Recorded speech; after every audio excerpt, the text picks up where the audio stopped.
Hello दोस्तों, good evening, शुभ संध्या, राधे राधे। मैं Piyush Kumar, current affairs में पीयूष कुमार में आपका स्वागत करता हूं एक बार फिर से अपने YouTube channel Hi Fi Study 94, Anoop classroom और SCS EDU point YouTube channel पर। जैसा कि दोस्तों आप सभी जानते हैं कि उत्तर प्रदेश लोक सेवा आयोग द्वारा आयोजित समीक्षा अधिकारी और सहायक समीक्षा अधिकारी के साथ PCS तथा अन्य लोक सेवा आयोगों के द्वारा आयोजित की जाने वाली किसी भी प्रारंभिक परीक्षा के लिए जो अत्यंत महत्वपूर्ण सेगमेंट माना जाता है वो है करंट अफेयर्स। उसी श्रृंखला को हम पूरा करने के लिए, उस प्रश्नों को हल करने के लिए, उस प्रश्नों को तोड़ने के लिए, उन प्रश्नों को डिकोड करने के लिए जो प्रश्न आयोग के द्वारा पूछे जाएंगे, जो भी प्रश्न पूछे जाएंगे उन्हें हल करने के लिए हम करंट अफेयर्स की श्रृंखला शुरू किए हुए हैं, जिसमें प्रतिदिन आपको 10 करंट अफेयर्स उपलब्ध कराए जाते हैं। उसी श्रृंखला को आगे बढ़ाते हुए आज दिनांक 28 मई 2024 के करंट अफेयर्स के साथ हम आपके पास एक बार फिर से हाजिर हैं। स्वागत करते हैं आपका एक बार फिर से आज इस मोटिवेशन के साथ कि जिनके मुकद्दर पसीने की स्याही से लिखते हैं जो अपना मुकद्दर, पसीने की स्याही से जो लिखते हैं अपना मुकद्दर, उनके मुकद्दर के पन्ने कभी कोरे नहीं जाया करते। पसीने की स्याही से जो लिखते हैं अपना मुकद्दर, उनके मुकद्दर के पन्ने कभी कोरे नहीं जाया करते। यानी जो भी व्यक्ति पसीना करेगा, पसीना बहाएगा, जो भी व्यक्ति मेहनत करेगा, उसे सफलता अवश्य मिलेगी। यानी उसके पन्ने कभी कोरे नहीं होते हैं, कुछ न कुछ तो उस पर जरूर बनेगा। वो लिखेंगे, कुछ न कुछ बनेंगे, आगे बढ़ेंगे। इसलिए हमें अपनी मेहनत से, अपने पसीने से, अपने मेहनत की स्याही से, अपने परिश्रम की स्याही से, अपने पसीने की स्याही से क्या करना चाहिए? परिश्रम करना चाहिए, मेहनत की तरफ आगे बढ़ना चाहिए, मंजिल की तरफ आगे बढ़ना चाहिए, तभी हम सफल होंगे। इस मोटिवेशन के साथ शुरू करते हैं आज का करंट अफेयर। देखते हैं आज के करंट अफेयर में क्या है कुछ खास। आज की करंट अफेयर्स में क्या कुछ है खास, तो दिनांक 28 मई 2024 के करंट अफेयर्स में देखते हैं। कांस फिल्म फेस्टिवल, जैसा कि दोस्तों आप जान रहे हैं, कांस फिल्म फेस्टिवल फ्रांस में आयोजित किया जाता है। ये 77वां है, 77 नंबर का है दोस्तों, याद रखिएगा 77 नंबर का है। इसमें कांस ग्रांड प्रिक्स अवार्ड किसे प्राप्त हुआ? ग्रांड प्रिक्स अवार्ड किस भारतीय को प्राप्त हुआ? तो है पायल कपाड़िया। कौन है? पायल कपाड़िया। कौन? पायल कपाड़िया। ठीक, कल इन्हें अवार्ड से सम्मानित किया गया, कल इन्हें दिया गया पायल कपाड़िया को। पायल कपाड़िया की फिल्म है all we imagine as life. ठीक है, ऑल वी इमेजिन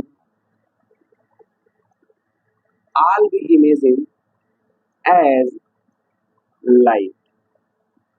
पायल कपाड़िया की फिल्म है all we imagine as life.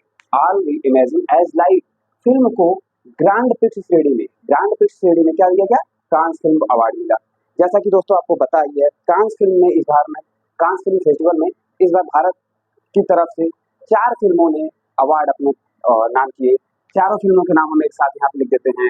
La सिनेफ segment में किसे दिया गया? तो ला सिनेफ सेगमेंट में चिदानंद एस नाइक की फिल्म है। ला सिनेफ सेगमेंट में चिदानंद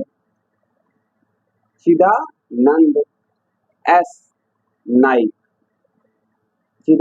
नाइक की फिल्म है। एस नाइक की कौन सी फिल्म थी?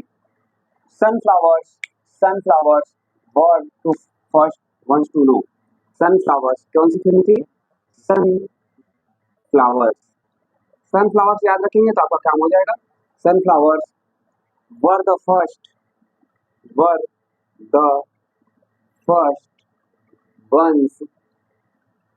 Once to no.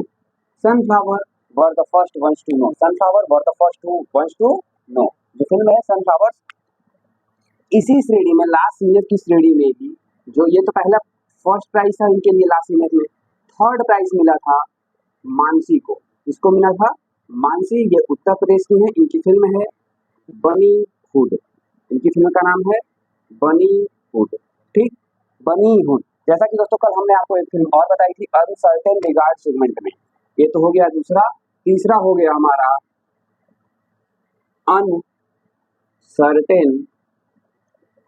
Regard segment में। अनसर्टेन रिगार्ड सेगमेंट में किसे दिया गया था? अनसुईया सेनगुप्ता को। अनसुईया सेनगुप्ता को। ठीक, कौन सी फिल्म के लिए? कौन सी फिल्म थी? The seamless. कौन सी फिल्म थी? The seamless. ठीक है दोस्तों, द सेमलेस।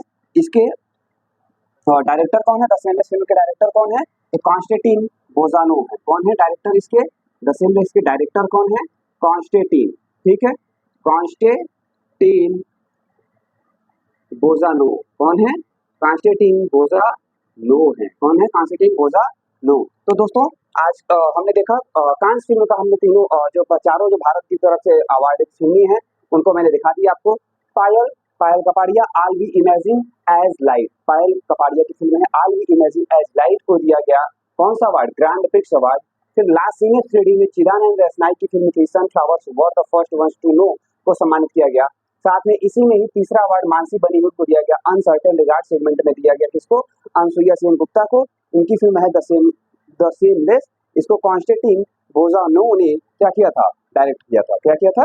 डायरेक्ट किया था, ठीक है। बढ़ते हैं अगले फिल्म की तरफ, अगले प्रश्न की तरफ। अगला प्रश्न हमारा क्या है? अगला प्रश्न क्या है? अगला प्रश्न क्या है? अंतर्राष्ट्रीय बुकर पुरस्कार, अंतर्राष्ट्रीय बुकर पुरस्कार 2024 से किसे सम्मानित किया गया? अंतर्राष्ट्रीय बुकर पुरस्कार 2024 से सम्मानित किया गया जेनी एरपनबेक को। किसे सम्मानित किया गया? जेनी एरपनबेक को। जेनी एरपनबेक को। ये किस देश की है? जर्मनी की है। किस देश की है? जर्मनी की है, ठीक। जेनी एरपनबेक को सम्मानित किया गया अंतर्राष्ट्रीय बुकर पुरस्कार से, जेनी एरपनबेक को सम्मानित किया गया, ठीक। ये जर्मनी की है। कल इनके बुक का नाम बता देंगे आपको, कल इनसे संबंधित और भी महत्वपूर्ण तथ्य आपको उपलब्ध करा देंगे। अंतर्राष्ट्रीय पुरस्कार प्रतिवर्ष 2 वर्ष पे दिया जाता है। अंतर्राष्ट्रीय बुकर पुरस्कार प्रति 2 वर्ष पे दिया जाता है, ठीक दोस्तों। तो जेनी एरपनबेक को दिया गया, ये किस देश की है? जर्मनी की है। इनकी बुक का क्या नाम है? कैरोस। क्या नाम है? कैरोस। किस बुक के लिए दिया गया इनको? कैरोस को। दोस्तों आपको पता होना चाहिए कि अंतर्राष्ट्रीय बुकर पुरस्कार प्रति 2 वर्ष में दिया जाता है, प्रति 2 वर्ष में दिया जाता है। ये 2005 से शुरू किया गया था। कब से शुरू किया गया था? 2005 से शुरू किया गया था। और ये 2 लोगों को दिया जाता है, एक जो बुक के मूल राइटर हैं, यानी जो मूलतः लिखे हुए हैं उनको, साथ में उसका जो अनुवाद करते हैं उनको दिया जाता है। तो दोस्तों इस कैरोस जो बुक है, कैरोस जो बुक है, उसका जो अनुवाद है किसने किया है? माइकल हाफमैन ने किया है। माइकल हाफमैन ने किया है, ठीक। हाफमैन, माइकल हाफमैन ने किया है, ठीक। किसने किया है? Michael Hopman. किसने किया है? माइकल हाफमैन ने किया है। तो अंतर्राष्ट्रीय बुकर पुरस्कार 2024 से किसे सम्मानित किया गया? जेनी एरपनबेक, जर्मनी की रहने वाली हैं। कैरोस इनकी बुक का नाम है।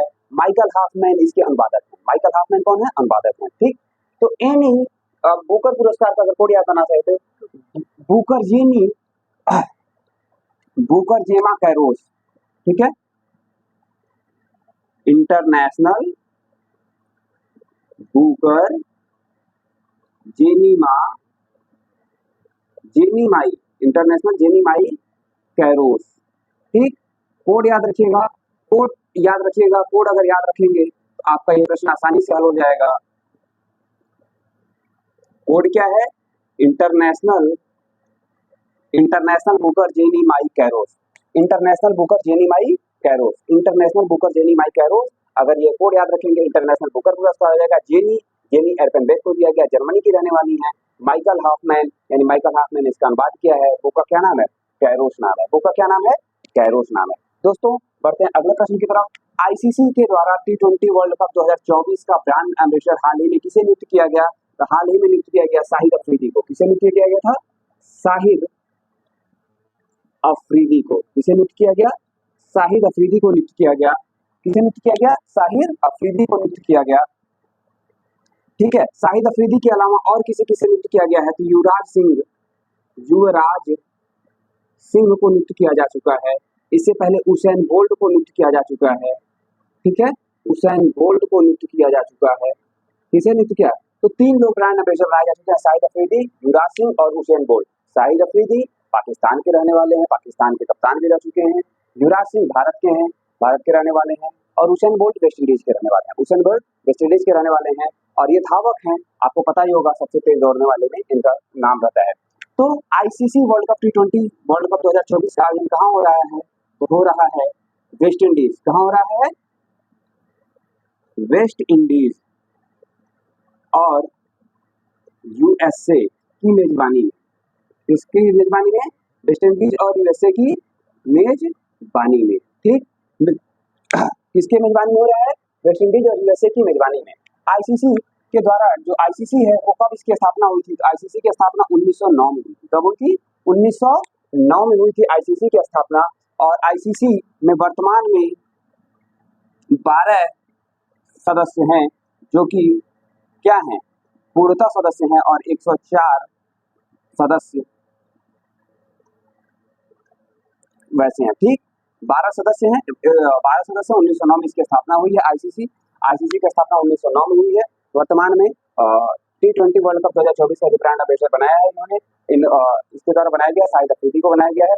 युवराज सिंह और हुसैन बोल्ट को इससे पहले बनाया जा चुका है, ठीक। दोस्तों बढ़ते हैं अगले प्रश्न की तरफ। एशियाई वीमेंस आर्टिस्टिक चैंपियनशिप 2024 जिम्नास्ट में स्वर्ण पदक किस भारतीय ने जीता? जी हाँ दोस्तों, जीता है दीपा कर्माकर ने। किसने जीता है? दीपा कर्माकर ने। किसने जीता है? दीपा कर्माकर ने ये गोल्ड मेडल जीत के फिर से इतिहास रच दिया भारत के लिए, ठीक है। एशियाई वीमेंस आर्टिस्टिक चैंपियनशिप 2024 जिम्नास्ट का था। कहाँ हुआ? ये कहाँ हो रहा है? तो हो रहा था उज्बेकिस्तान की राजधानी ताशकंद में। कहाँ हो रहा था? ताशकंद में। कहाँ हो रहा है? ताशकंद में हो रहा है। कहाँ हो रहा है? ताशकंद में हो रहा है, उज्बेकिस्तान की राजधानी है। किसने जीता स्वर्ण पदक? दीपा कर्माकर ने जीता। स्वर्ण पदक किसने जीता? दीपा कर्माकर ने जीता, ठीक है दोस्तों। जैसा कि मैंने बोला कि पसीने की स्याही से लिखते हैं जो अपना मुकद्दर, उनके मुकद्दर के पन्ने कभी कोरे नहीं जाया करते। तो दीपा कर्माकर उसी में से हैं जिसने अपनी मेहनत के दम पर जिम्नास्ट के क्षेत्र में पूरे भारत का नाम रोशन किया है, अपना नाम बनाया है।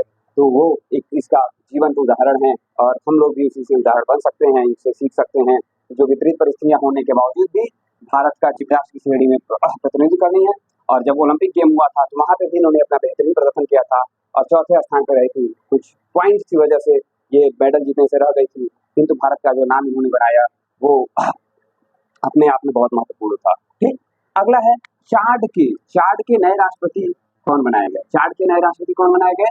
तो इदरिस कौन बनाया गया? इदरिस डेवी। चाड जिसकी राजधानी है एनजामेना। क्या है? एनजामेना। चाड जिसकी राजधानी क्या है? एनजामेना। ये दक्षिण अफ्रीका का देश, दक्षिण अफ्रीका का अफ्रीकी देश है, एक अफ्रीकी देश है।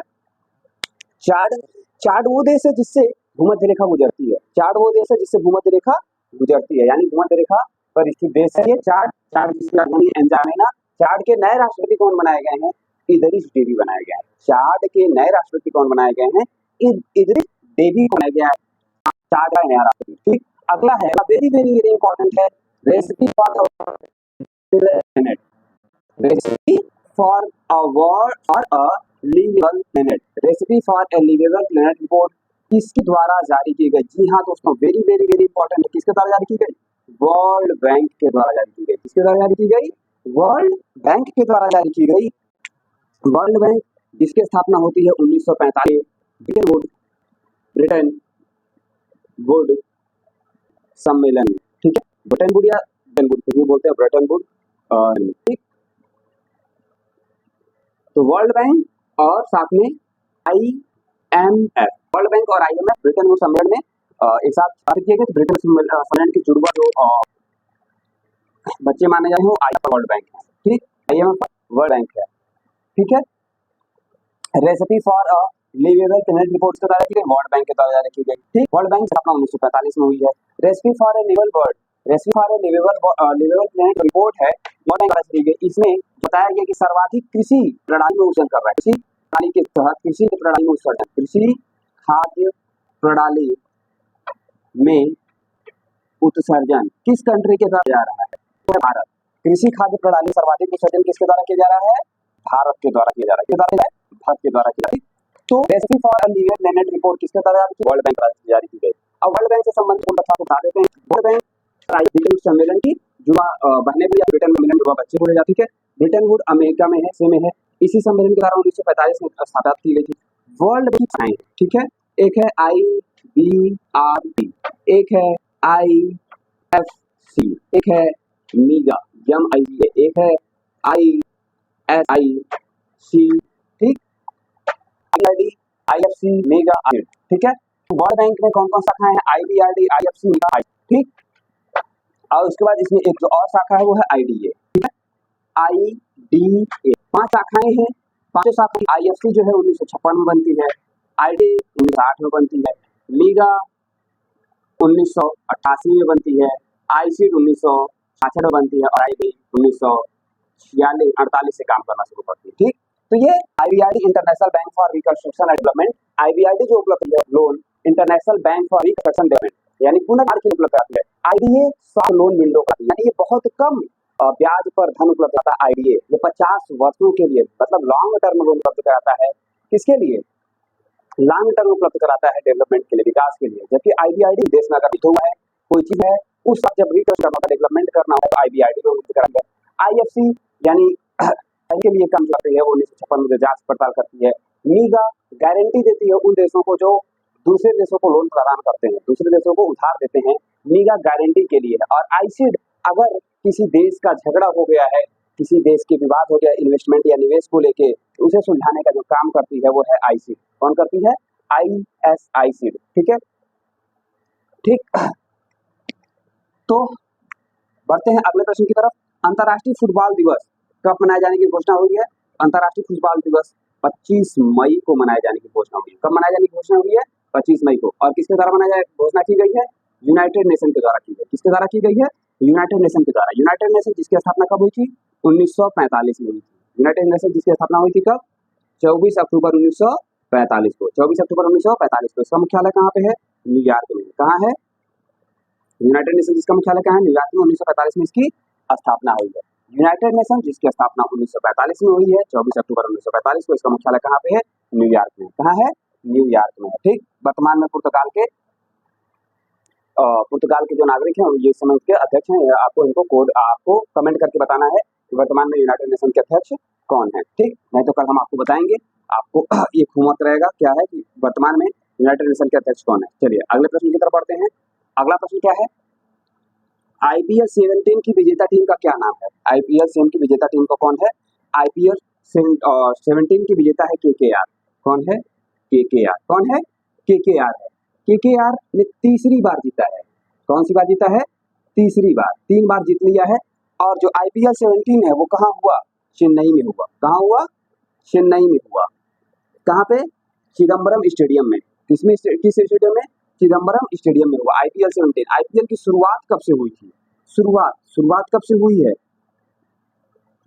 आईपीएल की शुरुआत वर्ष 2008 से बीसीसीआई ने की थी। कब से की थी? वर्ष 2008 से बीसीसीआई ने की है। जी हाँ दोस्तों, आईपीएल की शुरुआत किसके द्वारा की गई थी? बीसीसीआई। बीसीसीआई की स्थापना कब हुई थी? 1 दिसंबर 1928 को। बीसीसीआई की स्थापना कब हुई थी? 1 दिसंबर 1928 को। सर्वाधिक बार आईपीएल जीतने वाली टीम कौन है? मुंबई इंडियंस और चेन्नई सुपर किंग्स है, जिसने 5-5 बार क्या जीता है?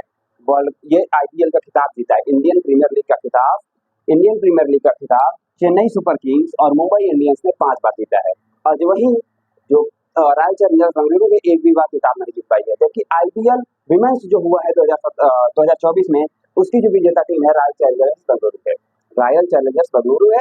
आईपीएल 2024 की जो विमेंस श्रेणी में हुआ था उसकी विजेता कौन है? रॉयल चैलेंजर्स बेंगलुरु है। जबकि आईपीएल 17 की पुरुष टीम की जो विजेता है वो केकेआर है, कोलकाता नाइट राइडर्स। ये तीसरी बार जीती है। ये दोस्तों याद रखिएगा। कहाँ हुआ है? चेन्नई में हुआ है। इसमें ऑरेंज कैप और पर्पल कैप किसे दिया गया? तो जो पर्पल कैप है और ऑरेंज कैप है, ये सारे जो तथ्य हैं आईपीएल से रिलेटेड सारे महत्वपूर्ण तथ्यों को एक साथ एक वीडियो में 5 से 7 मिनट का वीडियो बना के आपको उपलब्ध करा देंगे, जिससे आपको याद करना आसान हो जाएगा। ठीक, अगले प्रश्न की तरफ बढ़ते हैं। दुनिया का पहला एआई न्यूज एंकर का क्या नाम है? दुनिया के पहले एआई न्यूज एंकर का क्या नाम है? दुनिया के पहले न्यूज एंकर का नाम है क्यू हाओ। क्यू हाओ। दुनिया के पहले एआई न्यूज एंकर का क्या नाम है? क्यू हाओ। और ये क्यू हाओ किस देश के द्वारा बनाया गया था? चीन के द्वारा। दुनिया के पहले एआई न्यूज एंकर का किसके द्वारा बनाया गया था? क्यू हाओ चीन के द्वारा बनाया गया था। क्यों? अभी हाल ही में डीडी किसान चैनल के द्वारा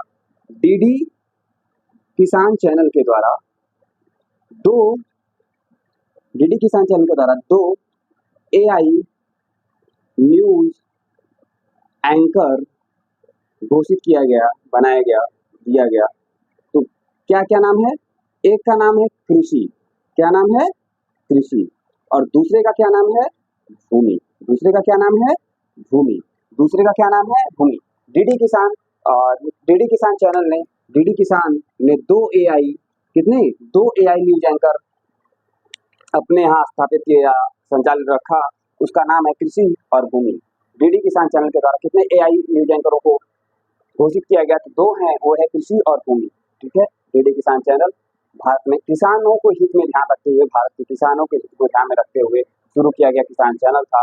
2005 से ये शुरू किया गया था और 2024 में इसने 2 एआई न्यूज एंकर रख दिए हैं अपने यहाँ, जो 24 घंटे बिना थके किसानों को कृषि से संबंधित महत्वपूर्ण जानकारियां उपलब्ध कराएंगे। तो दोस्तों, आज की वीडियो में हम लोगों ने कांस फिल्म फेस्टिवल 2024 को ग्रैंड प्रिक्स अवार्ड के साथ साथ अंतर्राष्ट्रीय book award ICC T20 world cup 2024 का ब्रांड एम्बेसडर किसे नियुक्त किया गया, एशियाई 2024 जिम्नास्ट में स्वर्ण पदक किस भारतीय ने जीता, चार्ट के नए राष्ट्रपति कौन बने, recipe for livable planet report किसके द्वारा जारी की गई, अंतर्राष्ट्रीय फुटबॉल दिवस कब मनाए जाने की घोषणा हुई, IPL 17 की विजेता टीम कौन है, दुनिया का पहला एआई न्यूज एंकर का क्या नाम है, इन सारे तथ्यों को देखा, इन सारे तथ्यों को देखेंगे। मिलते हैं अगले वीडियो में।